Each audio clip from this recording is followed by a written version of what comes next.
Shalom, shalom, shalom. Israel, brother Amos with the Watchman for Israel. First and foremost, as we always do, we're going to give all praises, honor, and glory unto the Most High Yahweh in the name of His only begotten Son, Yahweh Shai, to the men and women, or to the men out on the highways and byways, laboring, making their body a living sacrifice, doing all they can for the hopeful elect and for the nation of Israel. I want to give you all a strong shalom. To the sisters holding down in the household, reverencing their husbands, being a teacher of good things to the younger women and unto the children. I want to give you all strong shalom. And to the men and women forsaking this world and coming back to serving our God, Yahweh Bashem Yahushai, I want to compel y'all to be as a church of Berea.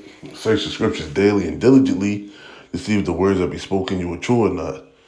Right? It's a lot of false prophets, a lot of soothsayers, a lot of men sent forth to destroy, devour, and corrupt the hopeful elect.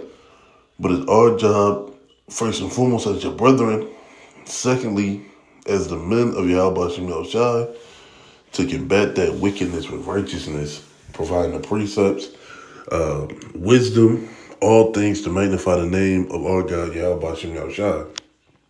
Right? This cold cut is going into the perverseness of Esau, right? The perverseness of Esau's laws, his doctrine, the things that he holds fast, right? And we have to be watchmen of all of our people, right? We have to make sure our people are not being defiled and beguiled with these things and not really contradicting, but I can't even get the word that I'm looking for. Making excuses for the reasons why they do their actions, right? Being complicit in these acts because it's the laws of what Esau says, right? I'm going to read this top one and we'll get into some precepts and get into what this law really means. Now, you see it says September 2nd, 2020, but they just went back because it's 25, 26 years and they revised the law, but I can't find it online. I'm not sure why, but I saw it. But it says, new California bill will lower penalties for adults who have sexual relations with a minor, right? So this bill, we'll get into it, but the bill essentially says, well, let's just read it. This is in LA Times, right? A new bill heading to Governor Gavin Newsom's desk will lower penalties for adults who have consensual sex with a minor if the offender is within 10 years of age with the victim, right? So essentially what it's saying is if the minor who's under any age of 18 all the way to, I believe, 13 or 12, one of the two. I'm not sure if they're listed in here. Oh, 14. Right? And that offender is not any older than 10 years, then he or she will not be a sex offender, but they'll have to pay fines. You know, and let me get this precept real quick. Proverbs 29:2. When the righteous are in authority, the people rejoice, but when the wicked beareth rule, the people mourn. Right? This is wicked rulership by Esau. Right? This is the devil showing his hand. Right? The devil showing the things that he desires and the things that he holds of value, the things that he wants to, put in place to make sure that his sexual desires and decencies are fulfilled. Right? This is not something that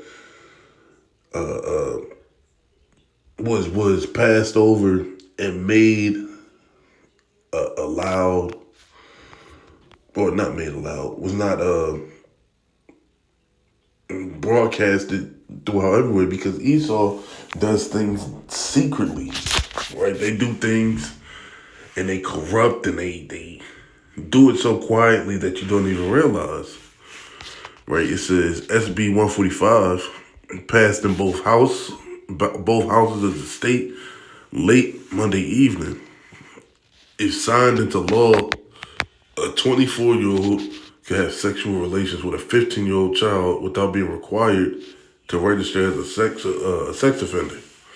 Right, under current law, so under the law that was currently in place before 2020, right, while it is illegal for an adult to have consensual sex with a teenager between 14 and 17 years old who cannot legally give consent, right, the intercourse between two does not require the offender to be listed on the state's sex offender registry, right? So these men should be going around preying on children in middle school and in high school, knowing that they won't have to be listed as registered sex offenders, right?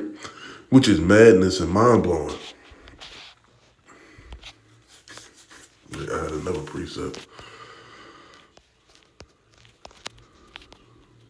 Right, Psalms 36.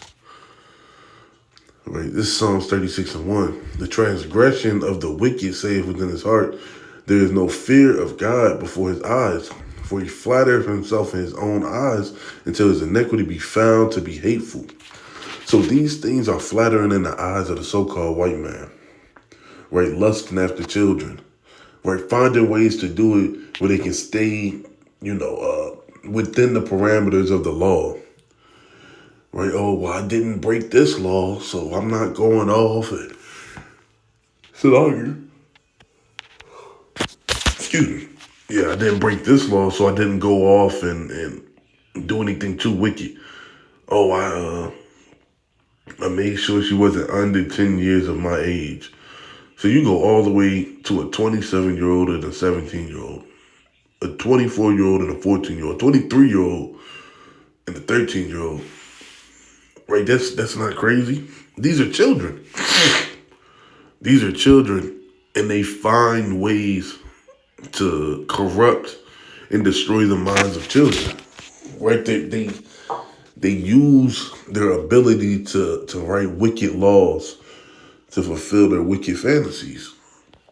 Right, the words of his he uses himself in his own eyes until his iniquity be found to be hateful. Right, this is hateful to all righteous men and women. Right, we did a cold cut about being a father, or Monday Night Fire. It's like 2 weeks ago about being a father, and we talked about laying in wait for somebody to hurt your children, what you do to them, that wrath. How the father loses sleep over the watch of his daughter. Right, so when there's repercussions or men feel the need to take revenge on a grown adult for trying to lay down with his 13 and 14-year-old daughter, then that man is going to be charged and he's going to catch felonies and so on and so forth. Right, so Esau does things to make sure that they can say their hands are clean.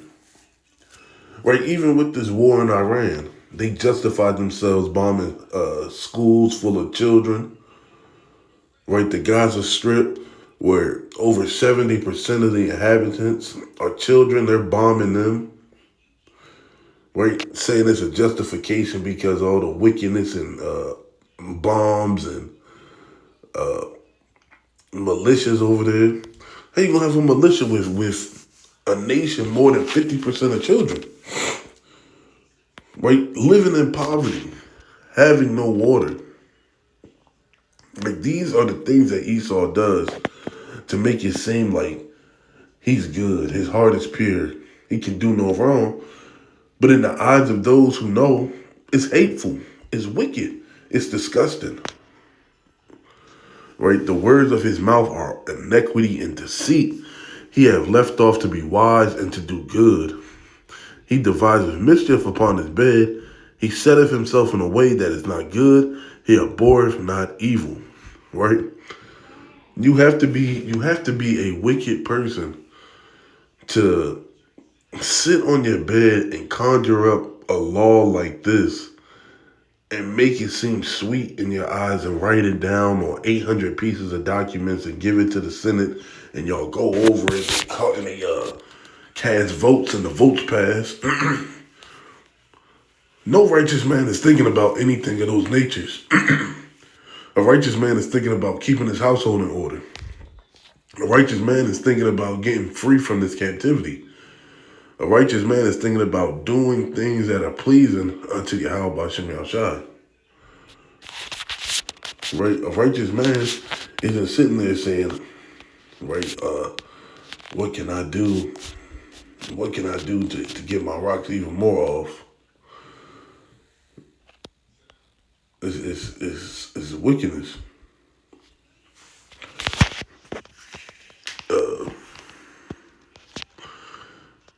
What was the precept I was looking for?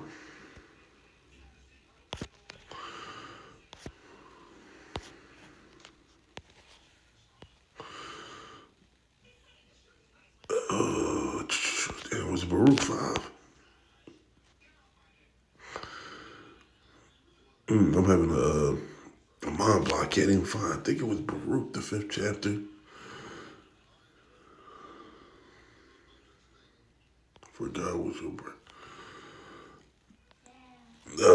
I don't think that one is it. I had a slip of the mind, but these are the things that we have to deal with. These are the things that are laid forth, and you have to teach your children how to avoid and move in these last days. Right? Yeah, they had to do it before, but now the times are even more wicked. The love of many have waxed cold. You have men laying in wait to destroy, to kill, to rape, to kidnap. Right? Let's go to Wisdom of Solomon, the 14th chapter. And then we'll go back to Songs of the Three Holy Children. For it's all idolatry. Everything that they do is idolatry. It's idolatry for you to set up laws and write hundreds of thousands of pages to justify these things that you want to do with children. Right?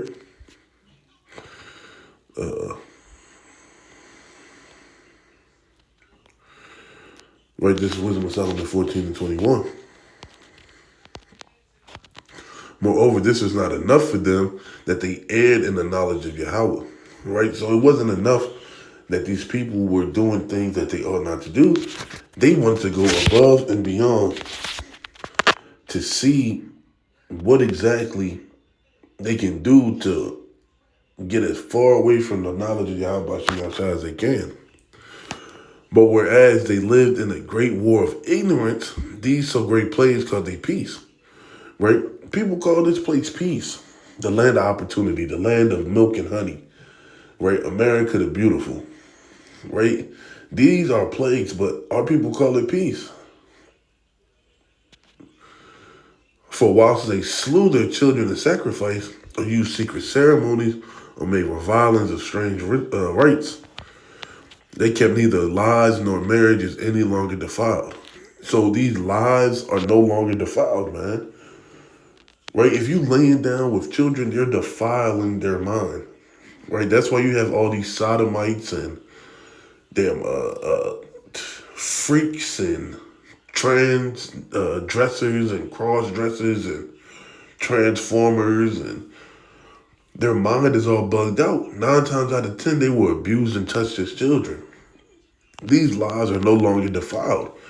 Esau's looking for ways to defile lives. They defile you with the things that they put in your food and your system. Right? You're just sitting there allowing them to do it. Right? But either one slew another treacherously or grieved him by adultery. So they reigned in all men without exception: blood, manslaughter, theft, dissimulation, corruption, unfaithfulness, tumults, and perjury.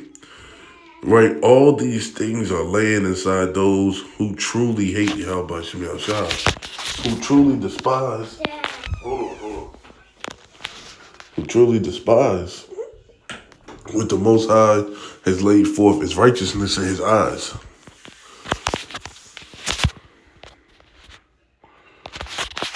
Right? Other forms of intercourse, such as oral or anal, require sex offender registrations. Right? So, look at this. Look at this part. Let me highlight this. It says, Senator Scott Wiener, of course his name is Scott Wiener, right, who presented the bill, said the existing law disproportionately target LGBT young people for mandatory sex offender registrations, since LGBT people usually cannot engage in vaginal intercourse. So this is just showing you. It's showing you. Man, this gets you so angry. That he's saying, "Oh well, we're just targeting homosexuals because they can't do the proper way that the Most High established for men and women to lay down with each other." Right? This whole place it just gotta go. It's gotta be destroyed. It has to go. Look at this. Look what he's saying. This is the stuff that he's trying to validate and speak about. It's crazy.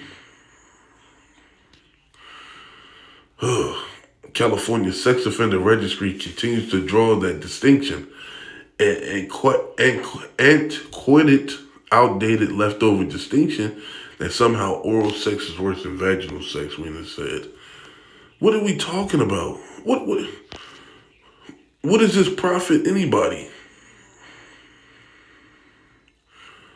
What are we doing here? And this just shows that it's important to be mindful and to look out and to understand that Esau isn't weak. Esau is looking for a reason. Esau is looking for any reason to allow them to defile your children. Right? Don't be afraid to look at your children's phones. Stop being your children's friend and be their parent. Pray with that, I say shalom.